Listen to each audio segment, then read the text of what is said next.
Woo! Good to see everybody. Glad you guys are here. And this is such a cool thing because we have this vision for this series where we're preaching but through other people. And we're going to be doing this for like the next 7 or 8 weeks. And we're going to be letting God tell His story of Him at work through some very unique people. Starting with possibly one of the most unique people that I know, Brian Head Welch. Anybody excited about hearing Brian tonight? This is going to be so awesome. So, obviously, with the band Korn and an amazing on-fire Christian with just an incredible testimony, incredible story, and it's an incredible and unique way that he represents Christ everywhere he goes. So we're going to just have some one-on-one time. I'm going to ask him a bunch of questions. We're going to pray with him, and hopefully this blesses all of you in a really big way. But would you please help me welcome to the stage Brian Head Welch.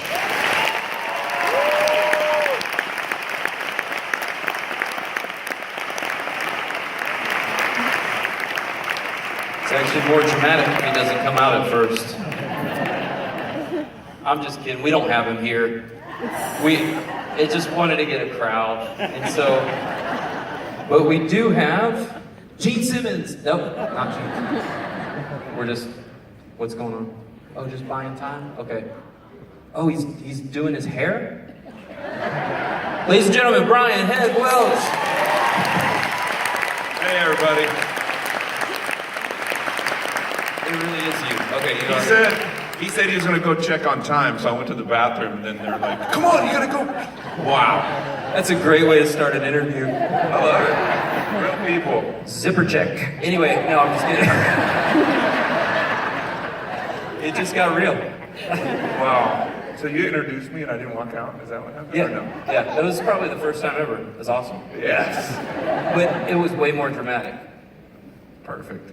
Except then I said Gene Simmons was here, and then they got more excited, but then he didn't come out. So then, that was weird. I don't know. Hey, welcome, man. It's so good to have you here. I'm stoked to be here. And I was in Paris last year, and Korn went and took a picture with Kiss. And I walked up, and Gene Simmons was like 18 feet tall. And he looked down, and he goes, hey, aren't you that Jesus guy? Really? I go, yeah. And he goes, you know, Jesus was Jewish. And I go, all right. Throw that in. No, I love it when people have Gene Simmons stories. Anyway, that's cool. So, you're awesome. All right. Tell us a little bit about your life. Like, where are you at right now? Where do you live? What do you do? I live in Nashville, Tennessee. And anybody from Nashville? Nope, they just love it. Anybody ever even been there?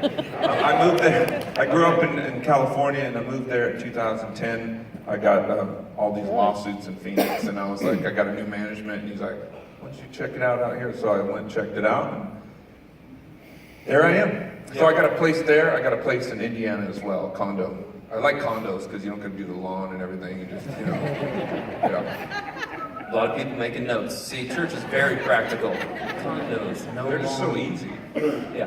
Okay, so cool. And you're obviously traveling, and you spend time with your daughter.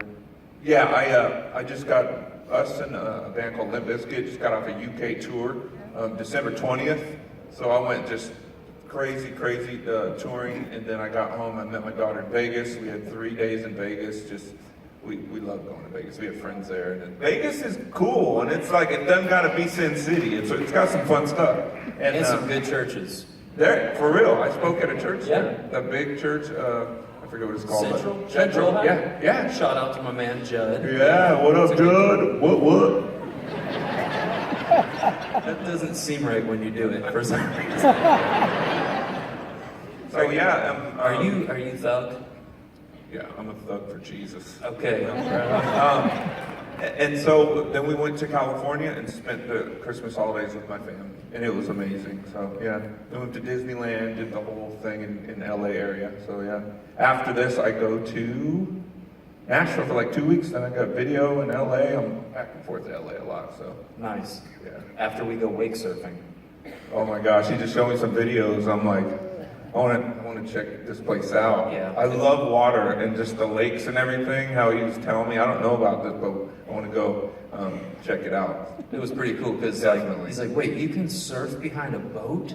Like, yeah. Like immediately in my head, I'm thinking kook. Because, you know, surfers are like going, because I went to this lake in Michigan, and this guy, there was like a team teaching people how to surf, and there was no waves. And I was like, what?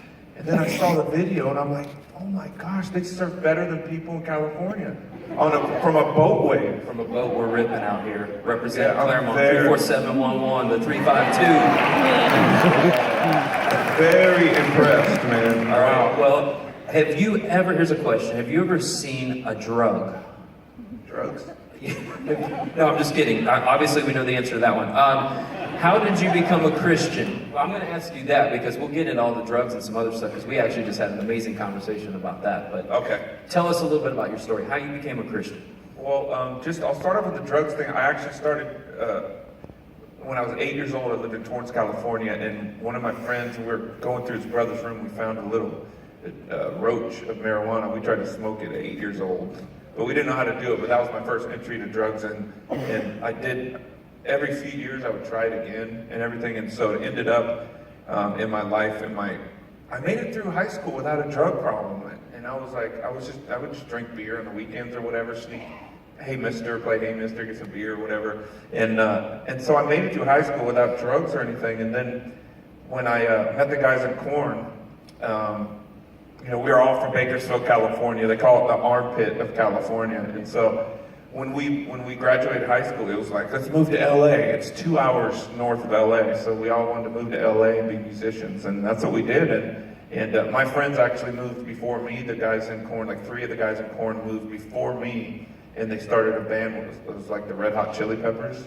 And I was like, that wasn't the band. They were like the Red Hot Chili Peppers. No, they started this little band called the Red Hot Chili Peppers. Yeah, we're dropping some serious They names wanted now. to be Red Hot Chili Peppers, and I was like, I'm a white boy. I can't bring funk like that at all. So I was like, go do your thing. And so once I caught up with them, they kind of grew out of the funk music, and we got into the metal. That's when we formed the Corn in '93. I remember, I told you, I remember playing in a band, and then we were like in the car, and we hear this song all at the same time with that alternating stereophonic back and forth dueling guitar. We're like, yeah.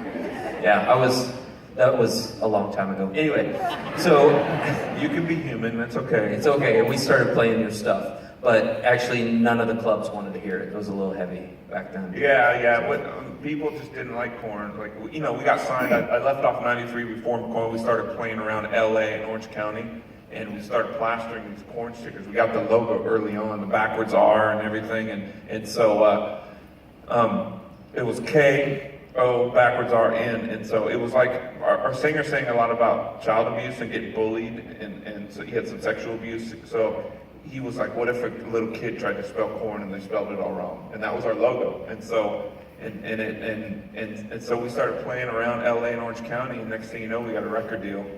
And we hit the road, played with all kinds of different bands, like from a band called No Religion, an old Bad Religion, yeah, old punk band, and then No Doubt. Our first show was with Gwen Stefani and No Doubt. Isn't that weird? Yeah. But they were more ska and like punky back then, so it kind of fit better than No One Speak. I know. That one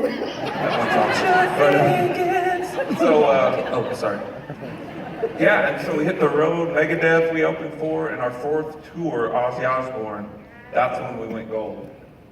500,000 records. It was pretty quick, man, how it happened. We didn't make a lot of money because you hear 500,000 records, you don't make money right away. You gotta have a career that, you know, you get the ball rolling, and then like 3 years down the line, you start seeing like a lot of money. Yeah. And so that's what happened. And I remember Ozzy and his wife came into our room, and they had champagne, and he's like, "Oh, hey, congratulations, son." And then he like mumbled, and we were like, "Okay, thank you. I think, what'd you say?" And it was just surreal. We made it, you know? We made it. And our second record came out after that tour about 6 months later, and MTV started playing us. And so really people didn't really like Korn in the beginning. Like you said, like the bars, it was too heavy, but it just, our fan base grew so big and it became so popular that you couldn't not. You had to either play it or